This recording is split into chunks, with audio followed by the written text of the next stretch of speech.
Bismillahirrahmanirrahim. Assalamualaikum warahmatullahi wabarakatuh. Alhamdulillahi rabbil alamin. Wassalatu wassalamu ala rasulillahil karim wa ala alihi wa sahbihi ajma'in wa ba'd. Saudara-saudariku, as-saimin was-saimat, khususnya yang tengah menunaikan ibadah siam Ramadan dimanapun berada, alhamdulillah kita sangat bersyukur pada Allah subhanahu wa ta'ala yang telah memberikan kesempatan yang begitu istimewa bagi kita untuk menjalani kehidupan sampai dengan detik yang mengantarkan pada penghujung Ramadan 1445 Hijrah ini. Semoga Allah berkenan menerima seluruh rangkaian ibadah kita, khususnya taubat kita, sholat kita, puasa kita, qiyam kita, dan doa-doa terbaik kita, insya Allah. Teman-teman, ada yang menarik di dalam syariat Islam, bahwa seluruh tatanan ibadah, seluruh konsep beragama, bersyariat yang disampaikan kepada kita melalui Rasulullah SAW, keseluruhannya telah terpaku dengan baik, terpaketkan dengan sempurna, bahkan ditegaskan oleh Allah Subhanahu wa ta'ala dalam Al-Quran dengan kesempurnaan yang tidak memerlukan perlengkapan lagi. Al-yawma akmaltu lakum dinukum. Demikian Allah menegaskan dalam Al-Quran, pada detik ini telah aku sempurnakan untukmu semua terkait dengan pedoman berkehidupan yang ditunjukkan oleh agamamu.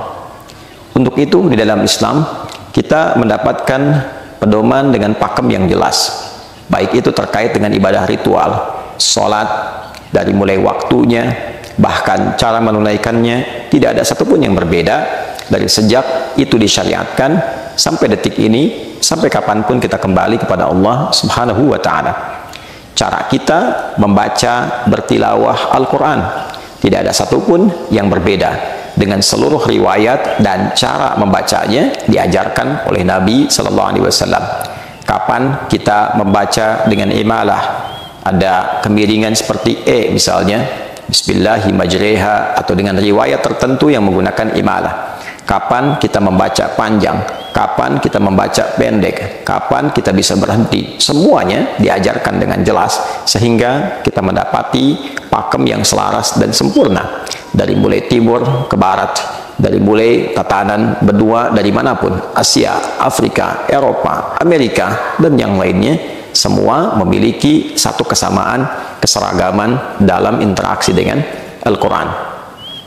Menariknya, penjagaan terhadap seluruh tata cara beribadah itu, baik itu yang ritual sifatnya, ataupun yang memiliki dampak-dampak sosial, seperti zakat, kapan dikeluarkan, kepada siapa dikeluarkan, berapa batasan yang harus dikeluarkan, semua memiliki ketentuan-ketentuan yang pasti dengan pakem yang sangat sempurna, yang dengan itu kemudian Islam terjaga, ibadahnya begitu orisinil, bahkan giat kita pun dari mulai bangun tidur sampai dengan tidur kembali memiliki aturan-aturan yang sangat jelas. Ada ruang-ruang untuk kita berkreasi, berekspresi dalam urusan dunia, tapi panduan-panduan yang mengatur itu dan menjadikan itu menjadi ibadah terukur dengan sempurna, teriwayatkan dari mulai penyampai aslinya, penjelas, bahkan pencontohnya, yaitu Rasulullah SAW, sampai kini setelah 15 abad, sampai kapanpun, bahkan sampai saat kita kembali kepada Allah Subhanahu wa ta'ala.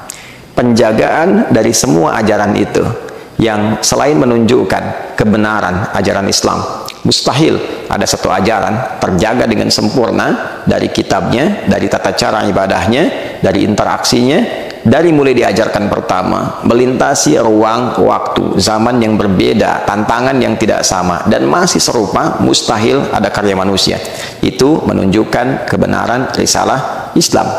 Di saat yang sama, itu juga menunjukkan penjagaan terhadap kemurnian syariat ini, sehingga dicegah kemudian hari akan ada orang-orang yang dengan kreatif misalnya mencampur adukan atau memasukkan dan mencoba untuk bisa misal menghadirkan hal-hal baru dalam beragama yang sesungguhnya sudah diatur dengan baik, termasuk dalam penentuan awal Ramadan, dalam penentuan awal Idul Fitri ataupun Idul Adha.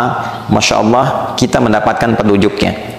Kita mendapatkan ajarannya yang terjaga dari dulu sampai dengan kini. Penjagaan silsilah riwayat itulah yang disebut dengan isnad, atau disebut juga dengan sanad. Sesuatu yang terverifikasi, tersambung transmisinya dari mulai penyampai pertama yang mencontohkan, meneladani kepada kita semua, yaitu Rasulullah Sallallahu Alaihi Wasallam. Sosoknya ada, situsnya masih ada sampai sekarang, ajarannya masih ada dan terjaga sampai dengan kini. Itulah sanad. Ada komentar menarik dari seorang alim, allamah, seorang begawan pengetahuan di eranya, yaitu Al-Imam Muhammad Ibn Mubarak, saat beliau memberikan penilaian yang sangat luar biasa pada silsilah transmisi penjagaan syariat ini. Al-isnadu minad din, laula al-isnad laqala man syaa ma syaa.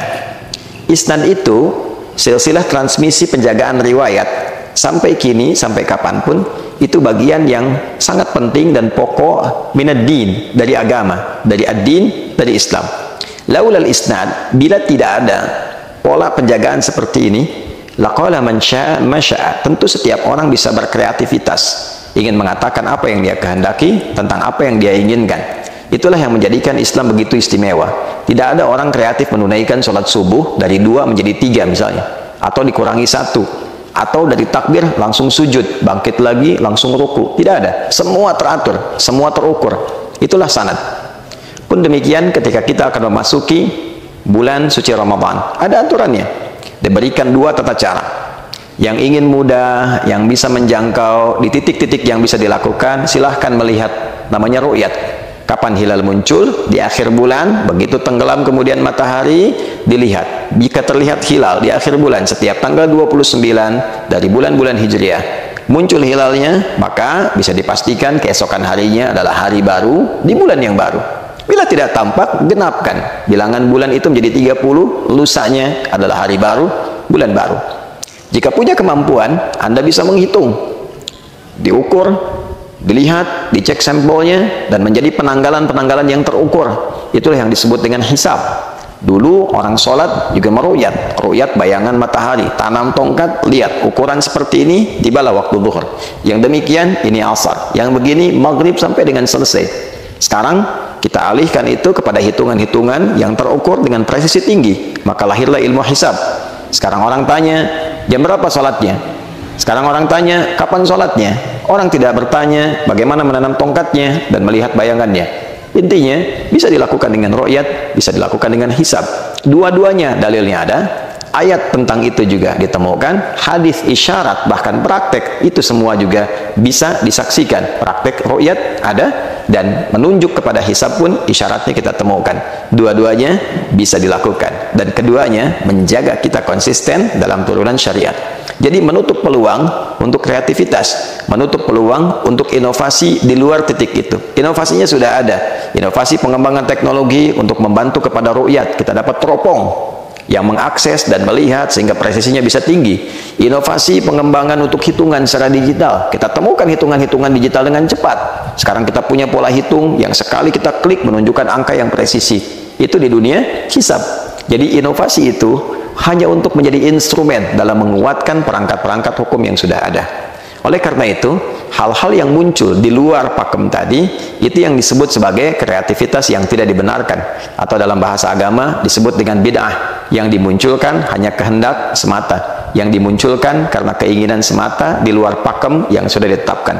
Bila ini tidak diatasi, maka setiap orang bisa berkreasi dan mengatakan, ini versi saya, ini versi Anda, ini versi dia. Saya mendapatkan konektivitas dengan Tuhan, saya sudah telepon Allah. Nanti besok-besok ada yang mengatakan saya sudah WA dengan Allah. Besok-besok ada yang mengatakan saya chat dengan malaikat. Ini jadi problem.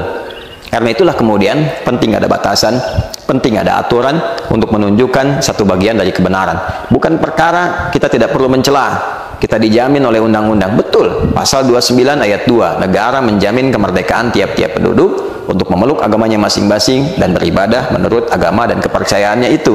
Namun dalam konteks beribadah, dalam konteks menghadirkan kepercayaan, tentu aturan negara juga presisi, spesifik. Untuk itulah ada Kementerian Agama yang mengatur, melihat, mendapatkan pola apa yang disebut dengan agama. Jangan sampai kemudian saya mengaku Islam tapi nilai-nilai keislaman tidak dipraktikkan. Beda ketika ada agama baru dengan pola yang baru, tidak menggunakan nama yang serupa dengan yang lain, tentu itu keyakinan yang berbeda. Tapi ketika ada yang mengatakan, misal, saya adalah seorang muslim, tapi nabinya bukan Nabi Muhammad, ini problem. Saya seorang muslim, tapi cara ibadahnya bukan seperti pakem yang diajarkan dalam Islam, ini problem.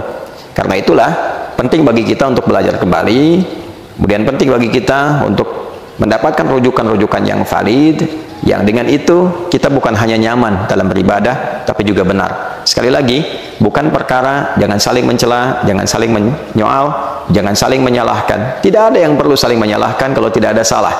Yang penting adalah saling kita mendalami, saling belajar. Kalau kaidahnya hanya diambil demikian, semua orang berkreativitas, lantas mengatakan kita dijamin oleh undang-undang, kita tidak boleh saling menyalahkan, tentu semua orang nanti akan berkreasi, dan disitulah kemudian akan tiba kekacauan-kekacauan dalam beragama. Untuk itu, kita saling mendoakan, sekaligus saling mengedukasi, dan dengan itu pula pentingnya di sini muncul peran dari Kementerian Agama, peran dari Majelis Ulama Indonesia, peran dari ormas-ormas untuk saling duduk bersama, saling menghimpun, bersilaturahim. Boleh jadi kejadian-kejadian yang muncul di sekitaran kita diizinkan oleh Allah untuk menyentuh hati kita, supaya kembali untuk mendalami agama, kembali mencerahkan umat, kembali menyatukan, tidak sibuk pada hal-hal yang tidak terkait langsung dengan nilai-nilai keagamaan. Semoga Allah melindungi kita, semoga Allah memaafkan kita, semoga Allah menghimpun kita dalam kebaikan, menyelamatkan kita dalam beribadah sampai pulang kembali kepada Allah dalam kemuliaan, dan lebih penting daripada itu, semoga Allah senantiasa menyatukan kita dalam kasih sayang, saling memaafkan dalam kebaikan, dan bangga pulang sebagai hamba Allah dan umat Rasulullah Nabi Muhammad SAW. Rabbana atina fid dunya hasanah wa fil akhirati hasanah wa qina adzabannar. Allahumma hdina siratal mustaqim, siratal ladzina an'amta 'alaihim ghairil maghdubi 'alaihim waladdallin. Wa akhiru da'wana alhamdulillahi rabbil alamin. Assalamualaikum warahmatullahi wabarakatuh.